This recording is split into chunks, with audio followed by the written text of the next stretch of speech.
Depuis 2 semaines maintenant, nous soulignons que la vie chrétienne se décline autant, sinon davantage, au pluriel qu'au singulier, n'est-ce pas? On a souligné que nous sommes appelés à vivre en communauté. Il y a une expression très riche qui revient régulièrement sur la plume des auteurs du Nouveau Testament, qui est les uns les autres, n'est-ce pas? Et qui reflète cette vie du corps de Christ. Et lorsqu'on regarde autant le mandat créationnel, l'ordre que Dieu a donné à l'homme, la mission que Dieu a donnée à l'humanité, et l'ordre à travers la rédemption, la mission que Christ a donnée à l'Église, nous réalisons que ces deux missions ne peuvent s'accomplir tout seuls, par une seule personne. Nous avons besoin les uns des autres pour accomplir ces missions. Mais on constate très rapidement que le péché est venu briser l'harmonie qui régnait au sein de l'humanité. En fait, ça a commencé avec le premier couple, Adam et Ève. Satan a réussi à semer le doute dans l'esprit d'Adam et Ève et les amener à rejeter la volonté, la bonne volonté de Dieu pour leur vie et pour ce monde, et ce qui a provoqué finalement leur fuite devant la présence même de Dieu. Ils ont eu peur. La communion était rompue.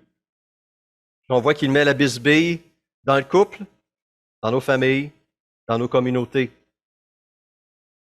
Ce qui fait que l'Église de l'humanité, l'histoire de l'humanité s'écrit non seulement autour de ces grandes et belles réalisations, et nous en avons tellement, n'est-ce pas, qu'on peut souligner. L'homme est capable de faire des belles et grandes choses. Et notre histoire en témoigne, n'est-ce pas? Malheureusement, l'histoire de l'humanité ne s'écrit pas seulement à la lumière de ces belles réalisations. Elle s'écrit aussi beaucoup, malheureusement, à la lumière de ces conflits locaux, régionaux et mondiaux. Chaque année, de vieux conflits perdurent ou de nouveaux éclatent. J'ai mentionné dans ma prière ce qui se passe en Ukraine actuellement. Environ 100 000, 120 000 troupes russes se massent le long de la frontière ukrainienne et certains craignent une invasion en début d'année. Quel trouble, quelle douleur, quelle souffrance cela va engendrer. Quand on voit ces populations divisées au Myanmar, cette guerre civile au Yémen et dans tellement d'autres régions du monde, la souffrance, la douleur, la méfiance, la division se constate partout. Mais ça ne se limite pas à des conflits internationaux ou nationaux, n'est-ce pas? Ça se vit aussi même entre voisins. On connaît bien l'expression des chicanes de clôture. Hein? On connaît cette expression-là, entre deux voisins qui se chicanent littéralement à cause d'une clôture, sa place, sa dimension, sa hauteur ou je ne sais quoi. Eh bien, il y a quelques années, j'avais gardé cet article-là, ça m'avait vraiment renversé. Dans le Journal de Québec, relatait une chicane de clôture entre voisins qui aura duré 6 ans. Imaginez ça. Pendant 6 ans de temps, ces voisins se sont disputés, aura engendré des dépenses de 100 000 $ en frais d'avocat. Vous êtes prêts à hypothéquer votre maison à nouveau? 5 jours d'audience, un jugement de 21 pages, une amende de 35 000 $ aux voisins fautifs, et les autres voisins écœurés par toutes ces choses-là ont décidé de déménager. Tout ça pour une clôture plus haute de 35 cm. On est bon pour se diviser. 35 cm. Une autre histoire qui m'a renversé aussi. Un homme qui a diffamé son propre frère. On est rendu à la famille, là. Pourquoi? Eh bien, l'homme magouillait pour empêcher son frère, qui est aussi son voisin, de vendre sa maison. Pourquoi? Parce qu'il voulait pas un étranger. Il voulait pas qu'un étranger habite à côté de chez lui. Il voulait que son frère reste là. Alors, qu'est-ce que cet homme a fait sur son frère? Eh bien, il s'est mis à raconter dans le village que son frère pratiquait la magie noire. Un genre de sorcier. Il faisait des messes dans sa maison et c'était un lieu où on pratiquait la magie noire. Il a calomnié son frère dans tout le village comme ça. Les gens évitaient son frère à un moment donné. Et lorsque c'était des journées de visite, lorsque des gens voulaient voir la maison, visiter la maison, eh bien, le frère mettait du fumier dans la cour de son frère pour chasser ses visiteurs, rendre la visite plutôt désagréable. Peut-on imaginer jusqu'à quel point on peut aller, n'est-ce pas? Son propre frère. Mais au moins, l'avantage là-dedans, c'est que ce frère-là a une pelouse plus verte l'année suivante grâce à tout ce fumier-là. Mais le frère fautif a dû payer une amende de 23 000 pour tout le trouble, le mal qu'il avait fait à son frère. Paul appelle ces comportements des œuvres de la chair, de la nature humaine. Ces œuvres, écrites en Galates 5, 19 à 21, sont évidentes, et parmi sa liste, on trouve les haines, les querelles, les jalousies, les colères, les rivalités, les divisions, l'envie, les meurtres et les choses semblables. Ces choses ne doivent pas se retrouver dans l'Église de Jésus-Christ, dans la famille de Dieu. Nous sommes appelés à refléter Jésus-Christ, le prince de la paix. Cet enfant de paix qui est venu apporter la paix entre Dieu et nous, et entre nous aussi. Paul va terminer sa première épître aux Thessaloniciens, que nous avons vu il y a quelques mois, par ces paroles. Et on se rappelle que dans cette église, une jeune église, les choses allaient bien. Cette église avait un témoignage puissant d'amour, de joie, d'espérance. Elle avait un rayonnement clair, mais Paul ressent le besoin de rappeler à la toute fin à cette église, soyez en paix entre vous. Il fallait absolument rester vigilant. Et Paul reprend les paroles de notre Seigneur en Marc 9, 51, lorsqu'il dit à ses disciples, « Soyez en paix les uns avec les autres. » La vie chrétienne, au pluriel, doit se vivre dans la paix. L'histoire de l'Église nous montre à quel point cette paix est parfois fugace, fuyante. Elle exige un effort constant, une vigilance constante de notre part. C'est pourquoi Paul va écrire en Romains 14, 19, « Ainsi donc, recherchons. » Vous voyez, il y a une intention, il y a une action, n'est-ce pas? Il y a une prévention. Recherchons ce qui contribue à la paix et à l'édification mutuelle. Et pourquoi cette recherche est-elle si importante? Pourquoi cette paix est-elle si importante? Parce qu'elle témoigne de la présence du royaume de Christ dans les cœurs. Elle témoigne de la réalité que Christ habite en nous et nous transforme. Juste avant de dire ces paroles, en Romains 14, 19, il écrit Romains 14, 17, « Le royaume de Dieu, ce n'est pas le manger et le boire, mais la justice, la paix et la joie par le Saint-Esprit. Celui qui sert Christ de cette manière est agréable à Dieu et approuvé des hommes, écrit l'apôtre. Agréable à Dieu et approuvé des hommes.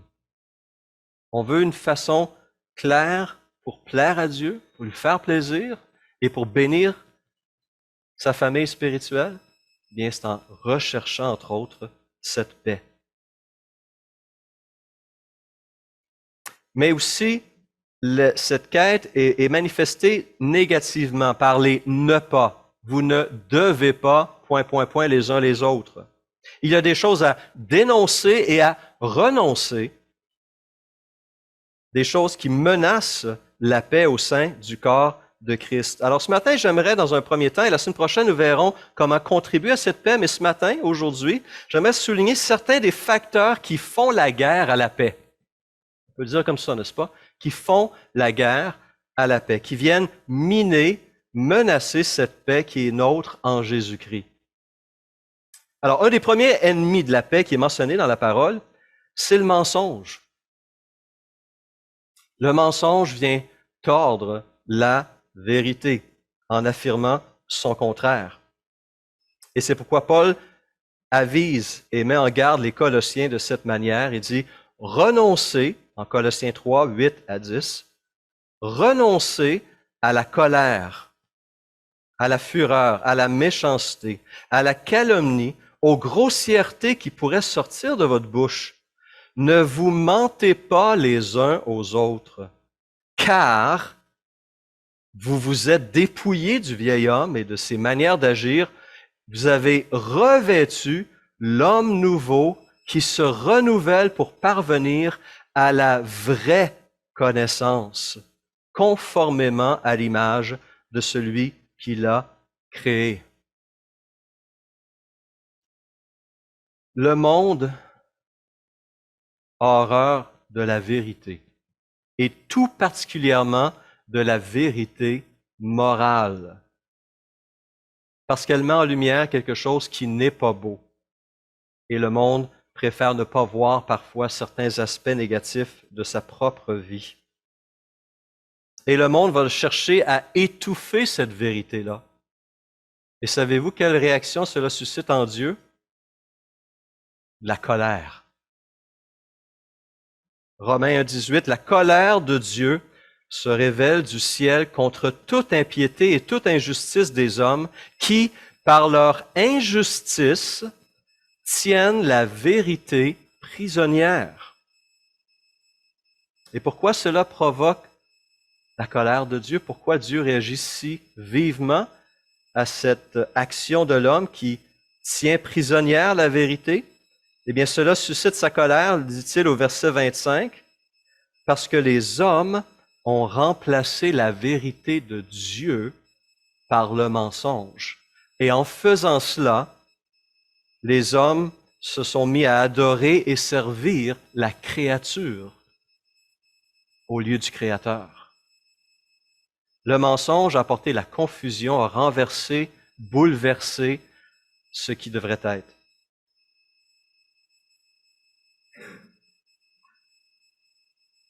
Je ne sais pas si vous avez vu cette année qui a reçu le prix Nobel de la paix.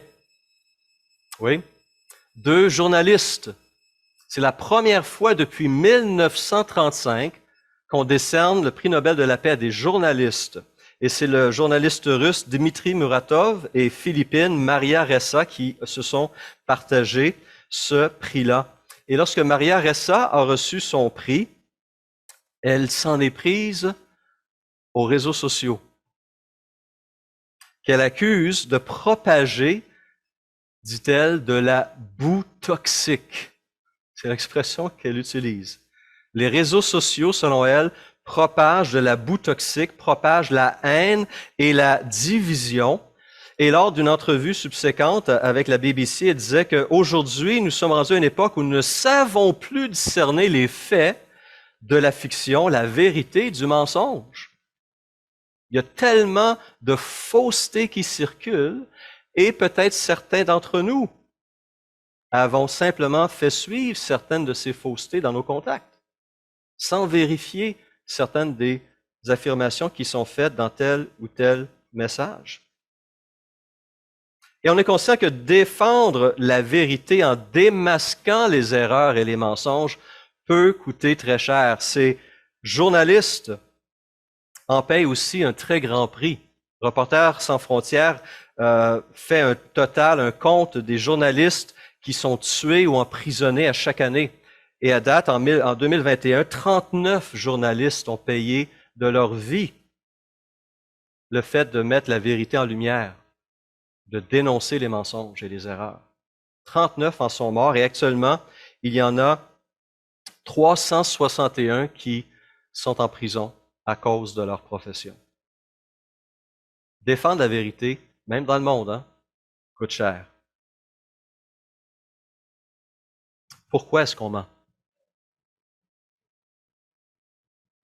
Parce qu'il y a quelque chose qu'on n'aime pas dans ce monde. Il y a une réalité qui nous déplaît. Et donc, on ment pour cacher cette réalité, cette vérité, pour contrôler, pour dominer son environnement et les gens. Ou encore, cacher quelque chose qui nous montre sous un mauvais jour. Et là, c'est toute notre vieille nature, n'est-ce pas, qui ressort.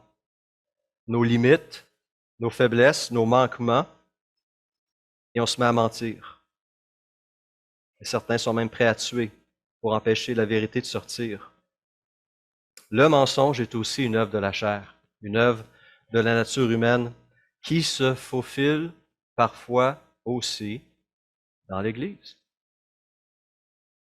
Et on le voit à travers le livre des Actes que ça s'est faufilé très rapidement. Rappelons-nous l'épisode avec Ananias et Saphira au chapitre 5, n'est-ce pas?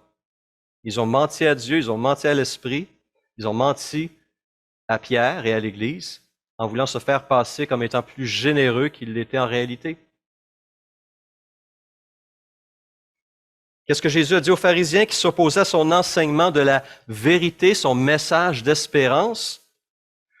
Vous ne pouvez pas écouter ma parole, leur dit-il. Vous avez pour père le diable et vous voulez accomplir les désirs de votre père. Il a été meurtrier dès le commencement et il ne s'est pas tenu dans la vérité parce qu'il n'y a pas de vérité en lui. Lorsqu'il profère le mensonge, il parle de son propre fond car il est menteur et le père du mensonge. Mais moi, parce que je dis la vérité, vous ne me croyez pas. Et on a vu que ces mêmes pharisiens-là ont comploté pour réduire Jésus au silence. Le mensonge est toxique, la vérité fait peur. Autant dans l'Église parfois que dans le monde. Il va engendrer des soupçons, des haines, des divisions, des conflits de toutes sortes, toutes choses qui sont des œuvres de Satan. Alfred Kuhn parle de la tentation de travestir la vérité.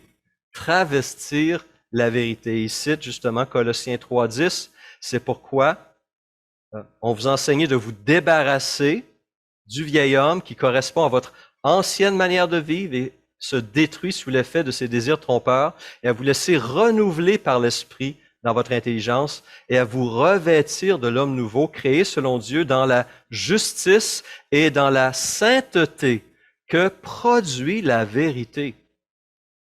La vérité a un impact. La vérité de Dieu, la vérité morale, la vérité spirituelle a aussi un impact dans nos vies. Elle produit la justice et la sainteté. Elle est précieuse. Elle est agissante, elle est puissante.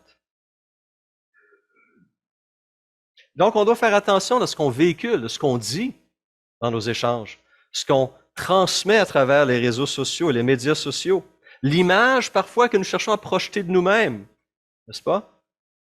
On veut des fois donner l'impression qu'on mène un style de vie. Hein? On voit ça avec plein de pages Facebook et d'autres moyens les gens utilisent pour donner une image plus glorieuse de leur réalité, déformer un petit peu juste pour paraître meilleur. La Bible, elle, nous dit, ne mentons pas les uns aux autres. Vivons dans la vérité et dans la lumière. Un autre comportement qui fait la guerre à la paix nous est présenté par l'apôtre Paul en Galates 5, 14, un texte que j'ai toujours trouvé un peu étrange par le langage qu'il utilise. On sait qu'il utilise évidemment un langage figuratif, symbolique, mais quand même, c'est une expression particulière. Voici ce qu'il écrit. Galates, chapitre 5, verset 14. « Toute la loi est accomplie dans cette seule parole. Tu aimeras ton prochain comme toi-même. Mais, ajoute l'apôtre, si vous vous mordez et vous dévorez les uns les autres, attention, vous finirez par vous détruire les uns les autres. » Et il ajoute au verset 26, « Ne soyons pas vaniteux en nous provoquant les uns les autres ou en nous portant envie les uns aux autres. Ne vous mordez pas les uns les autres. » Est-ce qu'il y en a qui ont des marques de morsure sur leur corps?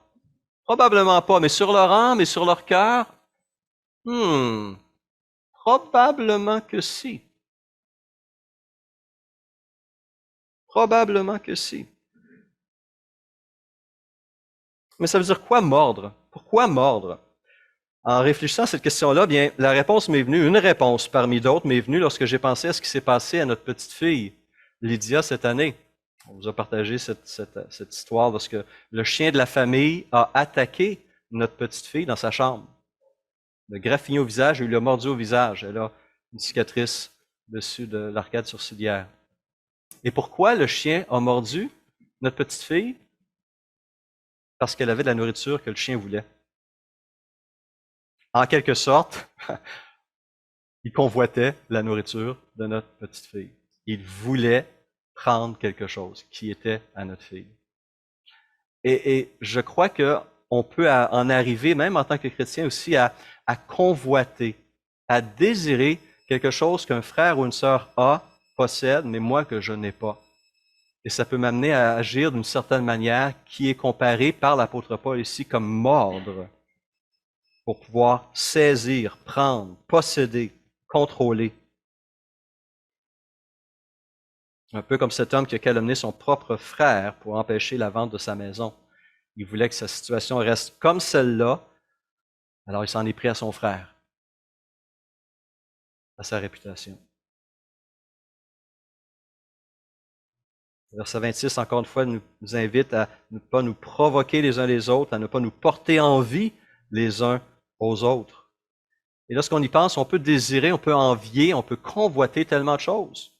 La femme de son prochain, la maison de son prochain, le travail de son prochain, le ministère chrétien de son prochain. Et ça peut nous amener à nous comporter d'une manière qui est déshonorable et qui fait un tort énorme au corps de Christ. Alfred Kuhn mentionne que l'envie est souvent la source cachée de comportements incompréhensibles de la part d'enfants de Dieu qui se provoquent par leurs paroles ou leurs attitudes et qui peuvent en arriver à se mordre et à se dévorer. Dans les églises de la Galatie, le conflit entre judaïsants et libertins en était arrivé au point où l'on ne se parlait plus que par des propos qui blessaient et faisaient mal comme une morsure. Ça, c'était la situation dans les églises de la Galatie. Est-ce qu'on voit ça aujourd'hui? Eh bien, quand je regarde ce qui se passe dans certains milieux au Québec depuis 21 mois à cause de la pandémie, à cause de la COVID-19, je vois ce comportement-là se reproduire.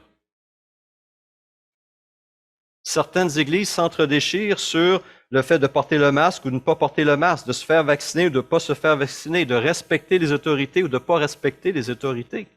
Littéralement, on se déchire. Une église évangélique de la région de Montréal a fait les manchettes cette semaine. Et c'est profondément triste de lire cela et de voir comment c'est présenté. Cette église, apparemment, refuse toute mesure sanitaire édictée par le gouvernement, s'en moque, camoufle. Et comme conséquence, des dizaines de personnes ont contracté la COVID et apparemment 2 au moins en seraient décédés. Et ça, c'est le témoignage qu'on rend dans nos médias. L'année dernière, j'ai vu un ministère évangélique calomnier publiquement le réseau évangélique du Québec parce qu'il l'accusait d'aplaventrisme, de se mettre à plat devant le gouvernement, de ne pas défendre la liberté de religion, la liberté de rassemblement, ce qui était faux. Mais voilà, sur la place publique, on accusait, on calomniait des leaders évangéliques. Honteux, triste, douloureux.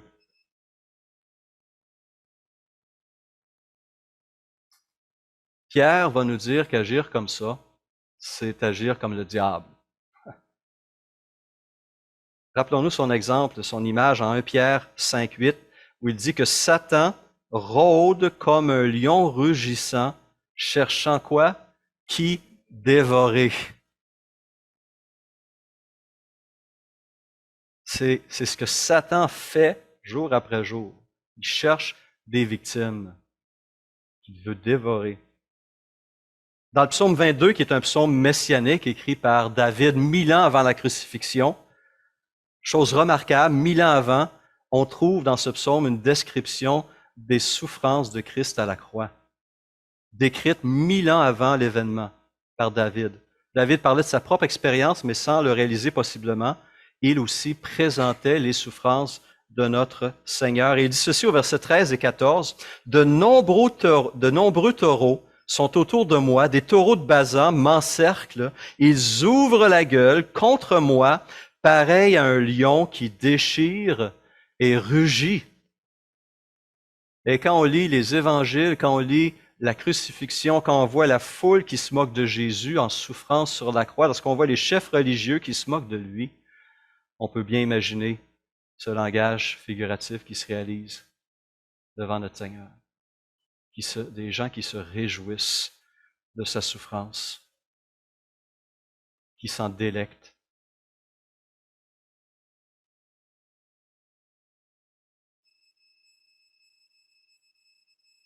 On doit faire attention. Ces mises en garde ont encore leur place. Finalement, j'aimerais mentionner rapidement deux autres comportements qui font la guerre aussi à la paix dans l'Église. Des comportements que Jacques condamne dans son épître. Au chapitre 4, verset 11, il écrit « Ne dites pas de mal, ne dites pas du mal les uns des autres, frères et sœurs. » Et chapitre 5, verset 9, « Ne vous plaignez pas les uns des autres, afin de ne pas être jugés. » Comme nous le rappelle Alfred Kuhn, parler en mal, mais dire ce n'est pas calomnier. N'est-ce pas? Calomnier, c'est dire un mensonge pour faire du tort. Médire, c'est dire une vérité, mais aussi pour faire du tort. Même en disant la vérité, je peux détruire, je peux déchirer, je peux humilier, rabaisser. Kuhn ajoute ceci. On trouve un certain plaisir à confier à d'autres un fait regrettable sur un frère ou une sœur sous des couverts très pieux. C'est un sujet de prière, mais ne le raconte pas à d'autres. Mais la personne qui reçoit cette information de notre part va certainement imiter davantage notre exemple que notre conseil. Il va faire la même chose, il va le dire à l'autre et à l'autre et à un autre.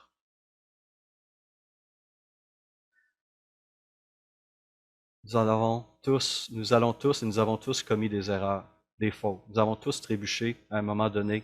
Aimeriez-vous ça qu'à chaque fois que vous trébuchiez, quelqu'un le proclame sur la place publique, vous fasse circuler ça dans la communauté? C'est pas comme ça que ça doit se faire. C'est pas comme ça qu'on apprend la grâce, le pardon, l'amour et le soutien les uns envers les autres. Le prophète Zacharie va aller à la racine de la médisance lorsqu'il écrit en Zacharie 8, 17 que nul en son cœur, la source, n'est-ce pas, que nul en son cœur ne pense le mal contre son prochain et n'aimez pas le faux serment, car ce sont là toutes choses que je hais, que je déteste, dit l'Éternel. Voici ce que vous devez faire, ajoute Zacharie, que chacun dise la vérité à son prochain. Jugez dans vos portes selon la vérité et, ajoute-t-il, en vue de la paix.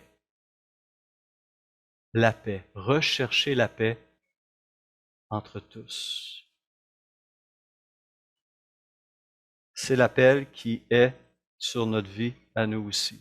C'est une des choses qu'on célèbre durant la saison de l'Avent et c'est une des choses pour lesquelles Christ est mort sur la croix pour vous et moi, pour nous réconcilier avec notre Dieu, pour enlever tout ce qui nous empêchait de nous approcher de lui et les uns des autres aussi. Voici ce que Paul va dire aux Éphésiens. Souvenez-vous que nous étions sans Christ, privés du droit de cité en Israël, étrangers aux alliances de la promesse, sans espérance et sans Dieu dans le monde. Ça, c'était nous, ça. Nous étions sans espérance et sans Dieu dans le monde. Mais maintenant, j'aime ces mots, mais maintenant, en Jésus-Christ, nous qui étions jadis éloignés, nous avons été rapprochés par le sang de Christ, car il est notre paix, lui qui des deux n'en a fait qu'un et qui a renversé le mur de séparation ou les clôtures de la discorde, l'inimitié, ayant anéanti par sa chair la loi des ordonnances dans ses prescriptions. Il a voulu créer en lui-même, avec les deux, un seul homme nouveau, en établissant la paix et les réconcilier avec Dieu, l'un et l'autre, en un seul corps, par la croix, en détruisant par elle l'inimitié.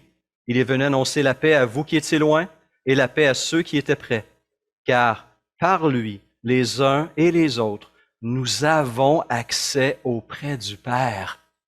Enfin, enfin, nous avons accès auprès du Père dans un même esprit. Ainsi donc, nous ne sommes plus des étrangers, ni des gens du dehors, mais nous sommes concitoyens des saints, gens de la maison de Dieu. Cette nouvelle réalité, cette nouvelle communion, intimité, proximité est possible et nôtre grâce à l'œuvre de Jésus-Christ sur la croix pour nous il y a 2000 ans. Et c'est cette œuvre que nous célébrons à nouveau ce matin autour de la table du Seigneur. J'inviterai Commis à se joindre à moi.